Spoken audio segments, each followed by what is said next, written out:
Would I be the a-hole for denying my deceased father's girlfriend the only two things she wanted from his estate to remember him by? My father passed away completely unexpectedly 2 months ago. He was twice divorced and had 3 children, 1 from his first marriage and 2 from the second. I'm from the second marriage. 3 years ago, he found a new girlfriend. She's a very kind woman, and he quickly proposed to her.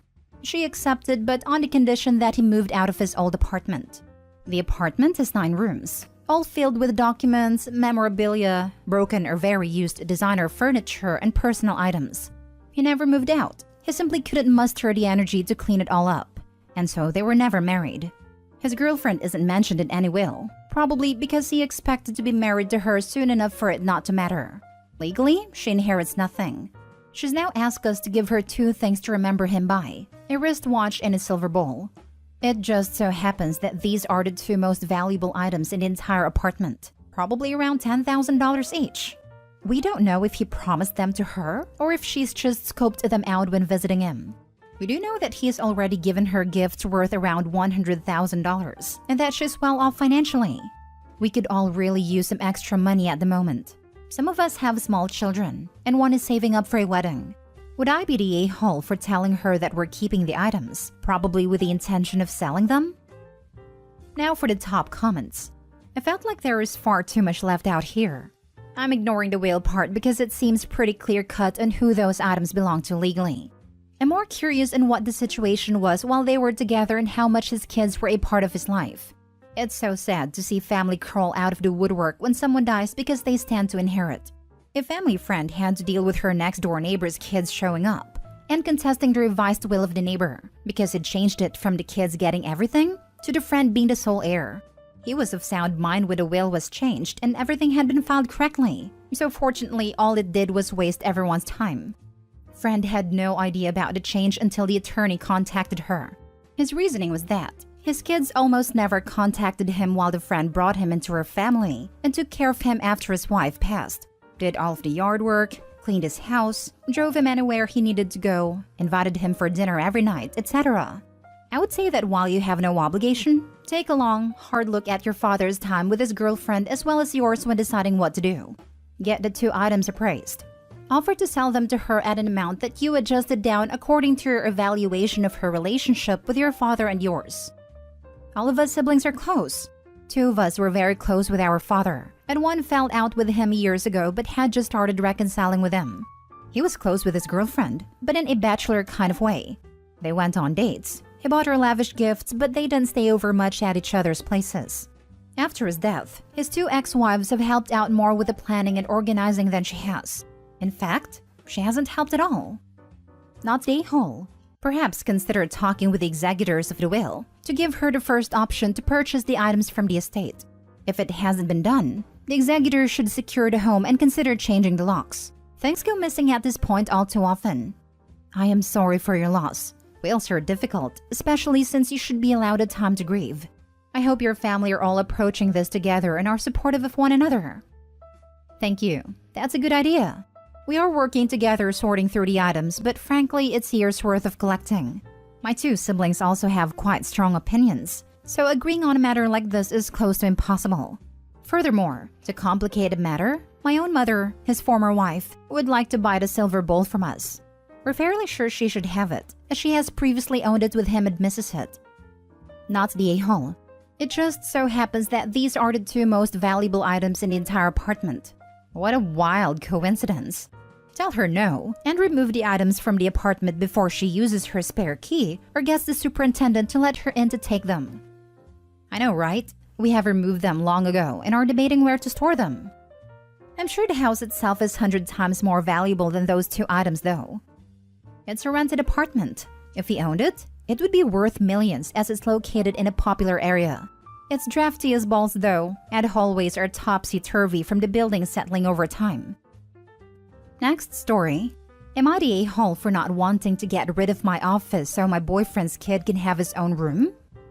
I, female 33, met my boyfriend Ash, male 39, 7 months ago.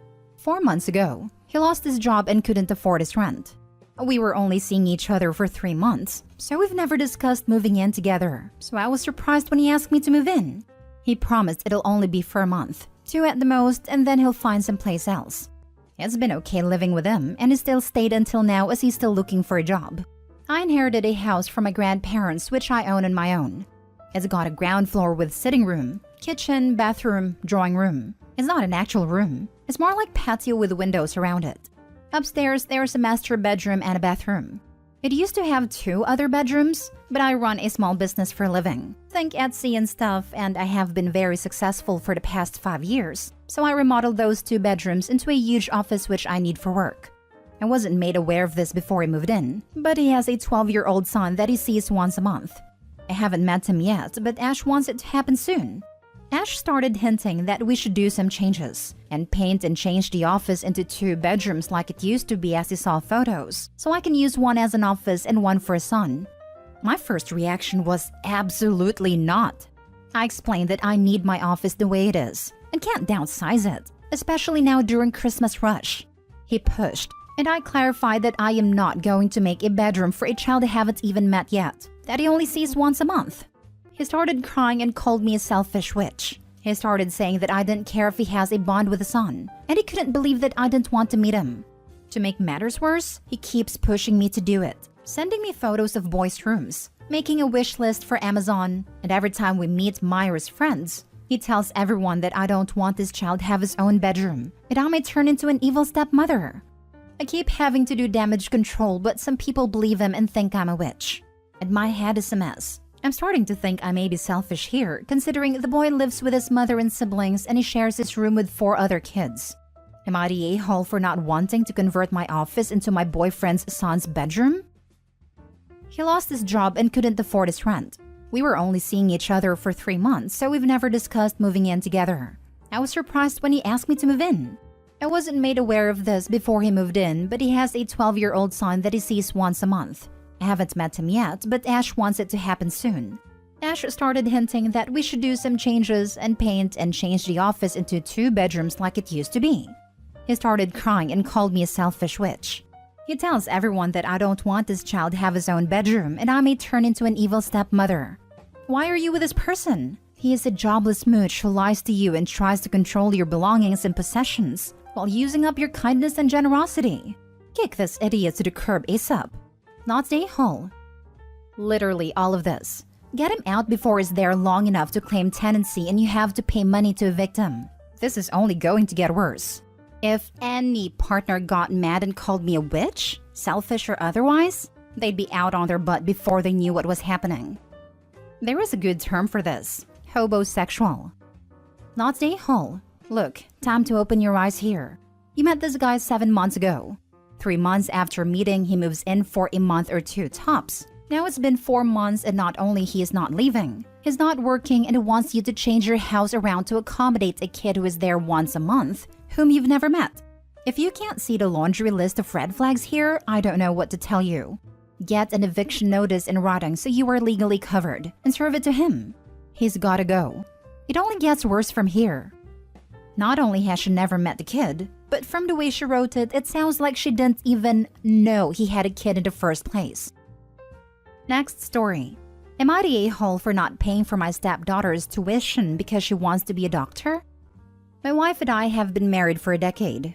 She's a stay-at-home wife and we have no children of our own, though she has a daughter from a previous relationship, Sarah, and we've gotten along for the most part. Sarah is a junior in college and pursuing a biology degree with additional courses required by medical schools. She's had a dream of being a doctor and helping people since her mom and I met. The problem is she's not a very good student. She's failed her biology 1 class and had to retake it to get a B. She really struggled at her next level biology class and finished with a C. She also got a C in her chemistry class. She got a B in calculus 1 and 2. She's making A's in her non-science and non-math classes, so they're padding her GPA, which is at 3.2. This semester I just learned she will make B's and C's in her science and math classes. I'm not a doctor and I don't know any doctors, but I did online research. I found out that medical schools require many things, but at the top of the list is a high GPA and top grades in science and math classes. With Sarah's grades, she's not getting into any medical school. I even looked into nursing school to see if I can talk her into going that route. And all the ones I looked at require higher grades than what she has. I talked with my wife about it, and she said medical schools look at other things besides grades, and that's where Sarah excels. She has a solid volunteer resume, and she cares about people. I argued none of that matters if her grades are not good enough. She argues that Sarah will do great in the interviews. Like I said, I have no experience with medical schools, so I can't argue with her logic. Instead, I talked with Sarah when she came home for Thanksgiving and told her to look into another major, because she might not be cut out to be a doctor. She ran to her mom and we all got into a huge argument. I admit I lost my temper and yelled that I am not wasting any more money on something she'll fail at. I told them both I'm not paying for next semester's classes unless she changes her major to something more realistic. I feel bad. I really do. But I'm not rich, and I don't have money to waste if she doesn't have a chance to get into medical school. Am I the a-hole? Additional info. The reason why I want her to switch majors is that having a biology degree without any advanced degree is useless for my research. While I don't know any doctors, I have friends who have biology degrees without other advanced degrees and they couldn't do anything with it. One had to go back to school for another degree. One works as an assistant manager at Lowe's. Another has been a receptionist for 20 years. They all advised against getting just a biology degree. While these are all noble jobs, they didn't need to pay for a biology degree to get those jobs. I'm still willing to pay for her degree if she switches to something that will allow her to get a good job. Now for the top comments. Not the a-hole. The YTAs are ridiculous. Medical schools are very competitive, and every one of them have a minimum GPA requirement. If her GPA is below that, they'll automatically reject her without a chance of an interview. While she can make a decent living with a biology degree, she has to be good in science and math to excel in those fields. If she's making B's and C's, they're not even going to interview her. I understand people saying you should give her a semester to improve, but they don't understand how science and math work. The more advanced science and math classes are built upon what should have been learned in the lower level classes. If she's making B's and C's in the lower level classes, she's going to really struggle in upper level classes. If she got a C in basic chemistry, she's not going to get an A in organic chem. This is accurate. OP is not the a-hole for being realistic. Mom is being 100% supportive no matter what parent, but that is not always the most helpful in the long run. Someone needs to be objective, since the family is not wealthy enough to fund multiple college degrees for Sarah. Not the a-hole. If she can't pass Bio 1 and Chem 1 with high A's, she will not pass the MCAT. Basically, given all this information, there is not a med school that will take her. She needs to find an alternate path in life. I had a 3.3 science GPA, but scored 521 MCAT, which was 98th percentile the year I took it. Got multiple MD acceptances. GPA is so subjective based on school. There's a reason schools weight MCAT just as, if not more, heavily. It's the great equalizer. Maybe she should do a mock MCAT exam to show how she might score, which could help validate OP's concerns. Or speak to someone at the school who can allay OP's fears, or prove him right with someone connected to the school. Not the a-hole, but a frank family discussion is in order to discuss what type of aid will be available after college. Info. Has she taken organic chemistry yet? I remember knowing a bunch of people on a pre-med track back in college, and that class more than any other seemed to be a sorting hat for who continued on to med school. True, Chem is the washout class. It takes people like Sarah and gets them out of pre-med. Last story. Am I the a-hole for bailing on Thanksgiving because I'm sick of hearing what a failure I am?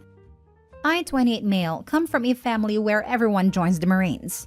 Most of the males in my family join straight out of high school and make it their career in their entire personalities. I joined straight out of high school, did my time but did not re-enlist. Instead, I went to school and got a good job in a hospital that supports my wife and I. I'm happy with my life, but whenever I see my family, they always like to talk about how I gave up on the military for an easy life. How my cousins made it though and are still in.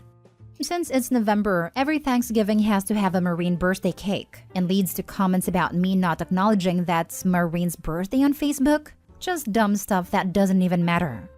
I have told them over and over that that is fine for my cousins, but they are also deployed a lot and never see their families. And I like coming home to my wife every day.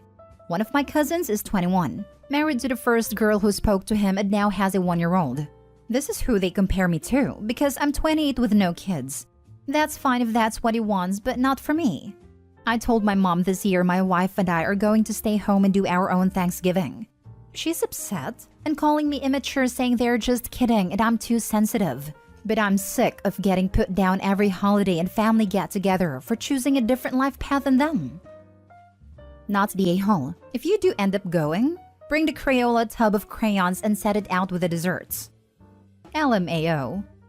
Not the a-hole. If you're the one who is supposedly too sensitive, why are they the ones all upset over you spending Thanksgiving with your immediate family instead of them? Listen, not the a-hole. Military life isn't for everyone. It's hard, and it's hard on families. Tell mom you aren't the immature one. The rest of them are for being such giant a-holes. Enjoy Thanksgiving with your lovely wife. My dad spent 27 years in the Navy. I still remember telling him as a kid I wanted to join the military. All he said was, "Don't. You never see your family." And just like that, I stopped wanting to be a soldier. Yep, that's how my dad is. He did multiple deployments for various branches. Grandpa was Army and all the siblings. Catholic family either joined or married someone in the service. All he ever said about it was, "Our family did enough." My grandpa served in World War II in Europe. He saw a lot. He did a lot. He absolutely never encouraged any of his kids or grandkids to enter the military. He told us about what he saw and did during the last few years of his life.